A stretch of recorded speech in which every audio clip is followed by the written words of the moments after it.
بسم اللہ الرحمن الرحیم۔ 15واں باب، مرنے کے بعد برزخ، قیامت، آخرت۔ اتنی بات تو سب جانتے ہیں اور مانتے ہیں کہ جو اس دنیا میں پیدا ہوا ہے اس کو کسی نہ کسی دن مرنا ضرور ہے، لیکن اپنے طور سے یہ بات کسی کو بھی معلوم نہیں اور نہ کوئی اس کو معلوم کر سکتا ہے کہ مرنے کے بعد کیا ہوتا ہے اور کیا ہوگا۔ یہ بات صرف اللہ ہی کو معلوم ہے اور اس کے بتلانے سے پیغمبروں کو معلوم ہوتی ہے اور ان کے بتلانے سے ہم جیسے عام آدمیوں کو بھی معلوم ہو جاتی ہے۔ اللہ کے ہر پیغمبر نے اپنے اپنے وقت میں اپنی قوم اور اپنی امت کو خوب اچھی طرح بتلایا اور جتلایا تھا کہ مرنے کے بعد کن کن منزلوں سے تم کو گزرنا ہوگا اور دنیا میں کیے ہوئے تمہارے اعمال کی جزا و سزا ہر منزل میں تمہیں کس طرح ملے گی۔ اور پیغمبر خدا سیدنا محمد صلی اللہ علیہ وسلم جو کہ خدا کے آخری نبی اور رسول ہیں اور ان کے بعد اب کوئی پیغمبر قیامت تک آنے والا نہیں ہے، اس لیے آپ نے مرنے کے بعد کی تمام منزلوں کا بیان بہت ہی تفصیل و تشریح سے فرمایا ہے۔ اگر اس سب کو جمع کیا جائے تو ایک بہت بڑا دفتر تیار ہو سکتا ہے۔ قرآن شریف میں اور حضور صلی اللہ علیہ وسلم کی حدیثوں میں جو کچھ اس سلسلے میں بیان فرمایا گیا ہے اس کا مختصر خلاصہ یہ ہے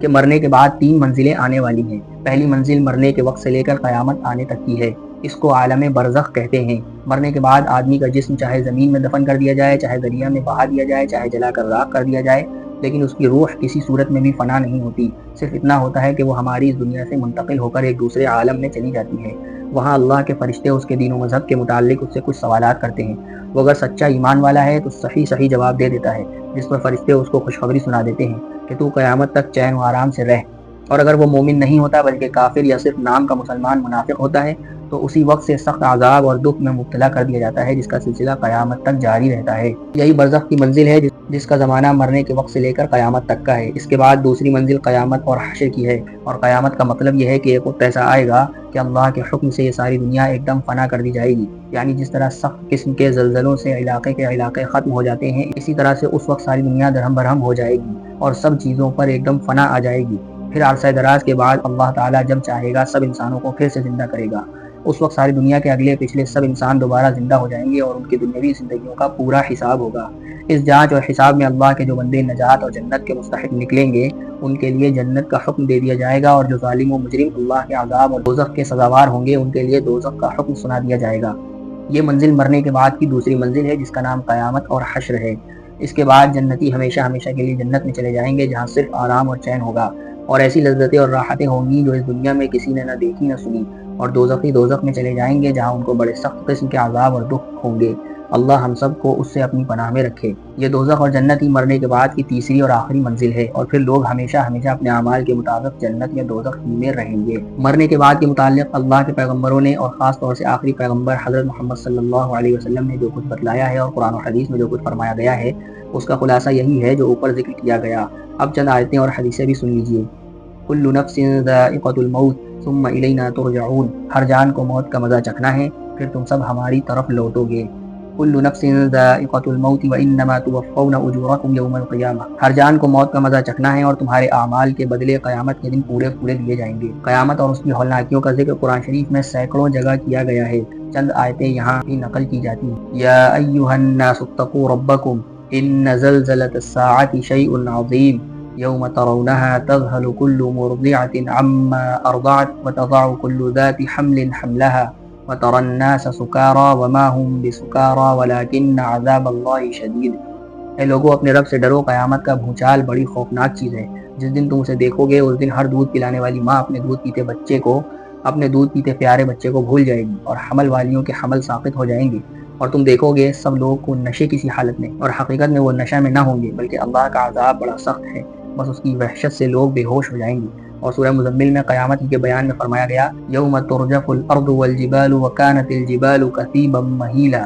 جب زمینوں اور پہاڑوں پر لرزہ ہوگا اور پہاڑ بہتی ہوئی ریت کی طرح ہو جائیں گے۔ اور اسی صورت میں قیامت کے متعلق فرمایا گیا یوم یجعل الولدان شیبا، وہ دن بچوں کو بوڑھا بنا دے گا۔ اور سورہ عبس میں ارشاد ہے فاذا جاءت الصاخہ یوم یفر المرء من اخیہ وامہ وابیہ وصاحبته وبنیہ لکل امرئ منہم یومئذ شأن یغنیہ وجوہ یومئذ مسفرہ ضاحکۃ مستبشرہ ووجوہ یومئذ علیہا غبرہ ترہقها قترہ۔ جب آئے گی کانوں کے پردے پھاڑنے والی وہ آواز، یعنی جس وقت قیامت کا سور پھونکا جائے گا، اس دن آدمی اپنے بھائی سے اور اپنی ماں اور اپنے باپ سے اور اپنی بیوی اور اپنی اولاد سے بھاگے گا۔ ان میں سے ہر ایک کے لیے اس دن فکر ہوگی جو اس کو دوسروں سے بے پرواہ بنا دے گی، یعنی ہر ایک اپنی فکر میں ایسا ڈوبا ہوگا کہ ماں باپ، بیوی، اولاد، بہن بھائی کی بالکل پرواہ نہ کرے گا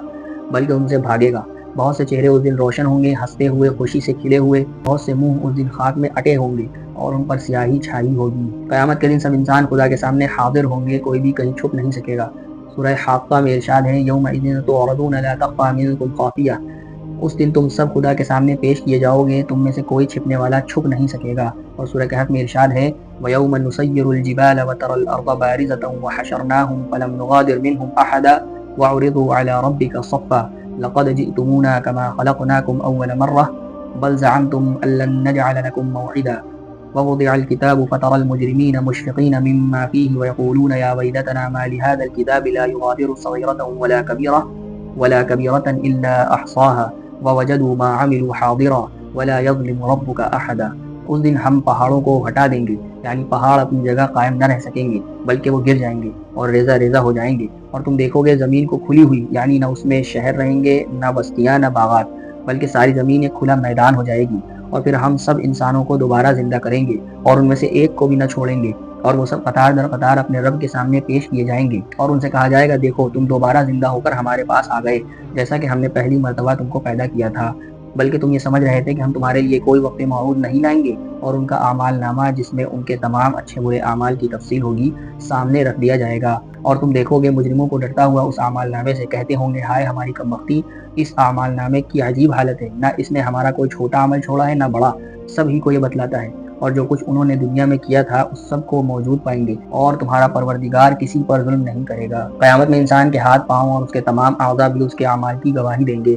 سورہ یاسین میں ارشاد ہے اليوم نختم على افواہہم وتکلمنا ایدیہم وتشہد ارجلہم بما كانوا یکسبون، آج کے دن ہم ان کے منہ پر مہر لگا دیں گے اور ان کے ہاتھ پاؤں بولیں گے اور گواہی دیں گے اس کی جو وہ کیا کرتے تھے۔ الغرض قیامت میں جو کچھ ہوگا قرآن شریف نے بڑی تفصیل سے اس سب کو بیان فرمایا ہے، یعنی پہلے زلزلوں اور دھماکوں کا ہونا، پھر سب دنیا کا فنا ہو جانا، حتیٰ کہ پہاڑوں کا بھی ریزہ ریزہ ہو جانا، پھر سب انسانوں کا زندہ کیا جانا، پھر حساب کے لیے میدان حشر میں حاضر ہونا، اور وہاں ہر ایک کے سامنے اس کے اعمال نامے کا آنا، اور خود انسان کے اعضاء کا اس کے خلاف گواہی دینا، اور پھر ثواب یا عذاب یا معافی کا فیصلہ ہونا، اور اس کے بعد لوگوں کا جنت یا دوزخ میں جانا۔ سب چیزیں قرآن شریف کی بعض صورتوں میں تو ایسی تفصیل سے بیان کی گئی ہیں کہ ان کے پڑھنے سے قیامت کا سما آنکھوں کے سامنے کھنچ جاتا ہے۔ چنانچہ ایک حدیث میں بھی آیا ہے کہ حضور صلی اللہ علیہ وسلم نے فرمایا جو شخص چاہے کہ قیامت کا منظر اس طرح دیکھے کہ گویا وہ اس کی آنکھوں کے سامنے ہے، تو وہ قرآن شریف کی صورتیں اذا الشمس کوورت، اذا السماء انفطرت اور اذا السماء انشقت پڑھے۔ اب ہم برزخ اور قیامت کے متعلق رسول اللہ صلی اللہ علیہ وسلم کی چند حدیثیں بھی ذکر کرتے ہیں۔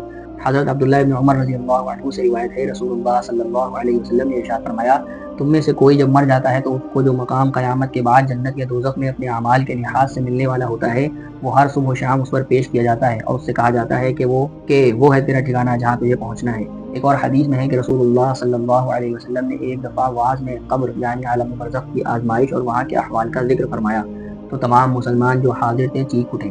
بہت سی حدیثوں میں قبر کے احوال اور سوال جواب اور پھر وہاں کے عذاب کا تفصیل سے بھی ذکر آیا ہے، جہاں ہم اختصار کی وجہ سے صرف انہی دو مختصر حدیثوں کے ذکر پر بس کرتے ہیں۔ اب چند حدیثیں قیامت کے متعلق اور سن لیجئے۔ ایک حدیث میں ہے رسول اللہ صلی اللہ علیہ وسلم نے قیامت کا ذکر کرتے ہوئے ارشاد فرمایا کہ جب اللہ کے حکم سے قیامت کا پہلا سور پھونکا جائے گا تو تمام لوگ بے ہوش اور بے جان ہو کر گر جائیں گے، پھر جب دوسری مرتبہ سور پھونکا جائے گا تو سب زندہ ہو کر کھڑے ہو جائیں گے، پھر حکم ہوگا کہ تم سب اپنے رب کے سامنے حاضری کے لیے چلو، اور پھر فرشتوں کو حکم ہوگا کہ ان کو ٹھہرا کر کھڑا کرو جہاں ان سے ان کی زندگی کے متعلق پوچھ ہوگی۔ ایک اور حدیث میں ہے کہ ایک صحابی رضی اللہ عنہ نے حضور صلی اللہ علیہ وسلم سے دریافت کیا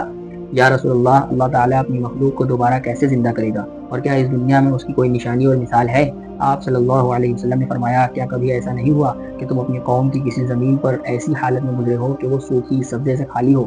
اور پھر دوبارہ ایسی حالت میں اس پر تمہارا گزر ہوا ہو کہ وہ ہری بھری لہلہا رہی ہو؟ صحابی رضی اللہ عنہ کہتے ہیں کہ میں نے عرض کیا ہاں ایسا ہوا ہے۔ آپ علیہ السلام نے فرمایا کہ دوبارہ زندہ کرنے کی یہی نشانی اور مثال ہے، ایسے ہی اللہ تعالیٰ مردوں کو دوبارہ زندہ کر دے گا۔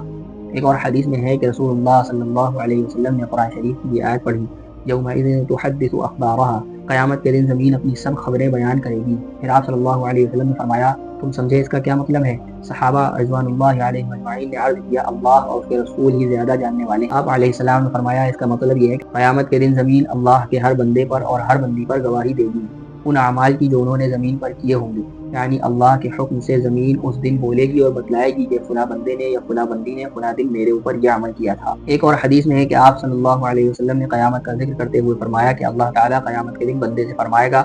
آج تو خود ہی اپنے اوپر گواہ ہے، اور میرے لکھنے والے فرشتے بھی موجود ہیں، اور بس یہی گواہیاں کافی ہیں۔ پھر ایسا ہوگا کہ اللہ کے حکم سے بندے کے منہ پر مہر لگ جائے گی، وہ زبان سے کچھ نہ بول سکے گا، اور اس کے دوسرے اعضاء ہاتھ پاؤں وغیرہ کو حکم ہوگا کہ تم بولو، پھر وہ اس کے اعمال کی ساری سرگزشت سنائیں گے۔ ایک حدیث کا خلاصہ یہ ہے کہ ایک شخص رسول اللہ صلی اللہ علیہ وسلم کی خدمت میں حاضر ہوا اور عرض کیا، یا رسول اللہ صلی اللہ علیہ وسلم، میرے پاس کچھ غلام ہیں جو کبھی کبھی شرارتیں کرتے ہیں، کبھی مجھ سے جھوٹ بولتے ہیں، کبھی خیانت کرتے ہیں، اور میں ان قصوروں پر کبھی ان پر خفا ہوتا ہوں اور برا بھلا کہتا ہوں اور کبھی مار بھی دیتا ہوں، تو قیامت میں اس کا کیا انجام ہوگا؟ آپ نے فرمایا، اللہ تعالیٰ قیامت میں ٹھیک ٹھیک انصاف فرمائیں گے۔ اگر تمہاری سزا ان کے قصوروں کے بقدر اور بالکل مناسب ہوگی تو نہ تمہیں کچھ ملے گا اور نہ کچھ دینا پڑے گا، اور اگر تمہاری سزائیں ان کے قصوروں سے کم ہوں گی تو تمہارا فاضل حق تم کو دلوایا جائے گا، اور اگر تمہاری سزا ان کے قصوروں سے زیادہ ہوگی تو تم سے اس کا بدلہ تمہارے ان غلاموں کو دلایا جائے گا۔ حدیث میں ہے کہ یہ سن کر وہ پوچھنے والا شخص رونے اور چیخنے لگا، اور اس نے عرض کیا کہ یا رسول اللہ صلی اللہ علیہ وسلم، پھر تو میرے لیے یہی بہتر ہے کہ میں ان کو الگ کر دوں، میں آپ کو گواہ کرتا ہوں کہ میں نے ان سب کو آزاد کر دیا۔ اسی حدیث میں یہ بھی ہے کہ حضور صلی اللہ علیہ وسلم نے اس شخص کو قرآن شریف کی یہ آیت بھی سنائی، وَنَضَعُ الْمَوَازِينَ الْقِسْطَ لِيَوْمِ الْقِيَامَةِ فَلَا تُظْلَمُ نَفْسٌ شَيْئًا وَإِنْ كَانَ مِثْقَالَ حَبَّةٍ مِّنْ خَرْدَلٍ أَتَيْنَا بِهَا وَكَفَىٰ بِنَا حَاسِبِينَ۔ اس آیت کا حاصل یہ ہے کہ اللہ تعالیٰ فرماتے ہیں، ہم قیامت کے دن انصاف کی میزان لائیں گے، اور کسی کے ساتھ وہاں کوئی ناانصافی نہ ہوگی۔ اگر کسی کا کوئی عمل یا حق رائی کے دانے کے برابر بھی ہوگا تو ہم اس کو حاضر کریں گے، اور ہم حساب دینے والے کافی ہیں۔ اللہ تعالیٰ ہمیں توفیق دے کہ مرنے کے بعد اور قیامت کے متعلق قرآن پاک نے اور رسول اللہ صلی اللہ علیہ وسلم نے جو باتیں ہم کو بتلائی ہیں ہم ان سے غافل نہ ہوں۔